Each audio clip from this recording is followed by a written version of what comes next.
அவன் அருளாலே அவன் தாள் வணங்கி.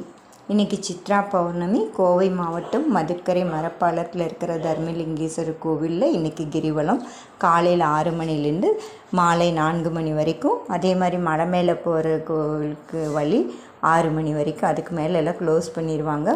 வனவிலங்குகள் இருக்கிறனால அந்த நேரத்துக்குள்ளே எல்லோரும் போயிட்டு வந்துடணும். இன்றைக்கி அந்த பேருக்கு தகுந்த மாதிரி இன்றைக்கி அத்தனை பேருக்குமே பௌர்ணமி அன்னைக்கு அன்னதானம் தாங்க. காலையிலேருந்து சாயந்தரம் 7 மணி வரைக்கும் 3 விதமான சாப்பாடு, பொங்கலோட அன்னதானம். பஞ்சபாண்டவர்கள் வனவாசம் வரும்போது தர்மர் இங்கே இருக்கிற மலை உச்சியில் லிங்கம் வைத்து பூஜை பண்ணியிருக்காரு. அவங்களுக்கு காவலாக கீழே பீமன் உட்கார்ந்துருப்பார். அதே மாதிரி அடிவாரத்தில் மூகாம்பரி தாய் 5 தலை பாம்பு மேலே அவ்வளோ கம்பீரமாக உட்காந்துருக்காங்க.